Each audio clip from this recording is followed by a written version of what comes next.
खाने पर वह कितना खर्च करता है, तो हमने बोला कि खाने का भाग कितना है, तो आप बोलोगे सर 3/10 भाग है। तो कन्फ्यूज वहाँ पर बिल्कुल भी नहीं होना। यदि परसेंट दिया जाएगा तो उसको भी आप चेंज कर सकते हो, और यहाँ पर आपका डायरेक्ट दिया गया है। ठीक, 30% का मतलब कितना होता है, 3/10 होता है। यहाँ पर डायरेक्ट दे दिया गया है, और वहाँ पर आपका कभी कभी परसेंट भी दे दिया जाता है। ठीक, तो हमें देखिए यहाँ पर हमें किसी भी चीज़ से कोई भी मतलब नहीं है, हमें सिर्फ किसी से मतलब है कि यहाँ पर हमसे पूछा क्या गया है।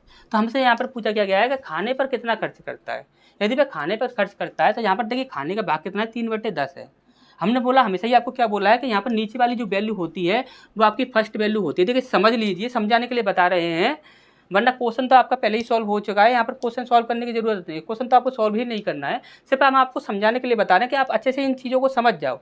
क्योंकि यदि आप समझ जाते हो तो आपको वहाँ पर दिक्कत नहीं होगी। यदि आप नहीं समझ पाते हो तो वहाँ पर आपको दिक्कत हो सकती है कि first value, mid value, last value होती क्या है। तो हमने बोला कि यहाँ पर 3/10 है। यहाँ पर एक होती है फर्स्ट वैल्यू, और एक होती है आपकी मिड वैल्यू, और एक होती है आपकी लास्ट वैल्यू।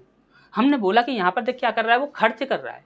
यदि वह खर्च कर रहा है तो 10 में से आप 3 माइनस कर दिए, कितना बचा आपका, 7 बचा। तो ये तो आपकी यहाँ पर क्या हो जाएगी, लास्ट वैल्यू हो जाएगी। हमने बोला फर्स्ट वैल्यू क्या है, तो फर्स्ट वैल्यू हमेशा नीचे वाली होती है, तो ये आपकी 10 हो गई। हमने बोला मिड वैल्यू कितनी होगी, तो मिड वैल्यू हमेशा ऊपर वाली होती है, तो ये कितनी होगी आपकी, 3 हो गई। हमने बोला कि यहाँ पर हम कैसे पहचान करें कि यहाँ पर क्या पूछ रहा है क्या नहीं पूछ रहा है। तो यहाँ पर देखिए ध्यान से समझिएगा, यदि वह ये बोलता कि यहाँ पर प्रारंभिक मूल्य क्या था, यानी कि खाने पर इतना खर्च करने से पहले जो मूल्य था वह क्या था, तो हम इससे डिवाइड करके देखते।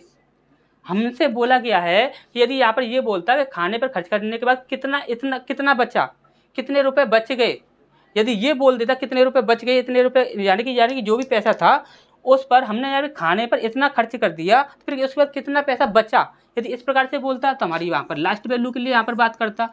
हमसे यहाँ पर क्या बोला गया है कि खाने पर इतना भाग खर्च कर रहा है, तो खाने पर कितना खर्च किया, खाने पर कितना खर्च किया है वो हमसे पूछ रहा है। खाने पर खर्च करने के बाद कितना बचा ये हमसे नहीं पूछ रहा है, हमसे ये पूछ रहा है कि खाने पर कितना खर्च किया। तो यानी कि हमसे क्या पूछ रहा है, मिड वैल्यू पूछ रहा है। यदि मिड वैल्यू पूछ रहा है तो सीधा ही 3 से डिवाइड करके देख लो, जो भी ऑप्शन आपका 3 से डिवाइड हो जाएगा वही आपका आंसर होगा। जो ऑप्शन आपका 3 से डिवाइड नहीं होगा वह कभी भी आपका आंसर नहीं होगा। और यहाँ पर ये सारी चीज़ें हमने आपको सिर्फ समझाई हैं, समझाने के लिए इतना लिखा है, नहीं तो वहाँ पर आप सीधा ही देख सकते थे कि यहाँ पर मिड वैल्यू हमेशा ही आपकी 3 होती है, ऊपर वाली संख्या होती है। तो ऊपर वाली संख्या कितनी है, 3 है। 3 से देखिए 5 और 2 7, ये संख्या 3 से डिवाइड होगी नहीं। 7 है, ये भी 3 से डिवाइड नहीं होगा। और 8 9 10 ये भी 3 से डिवाइड नहीं होगा। 7 8 9 ये 3 से डिवाइड हो जाएगा, तो यही हमारा आंसर हो जाएगा।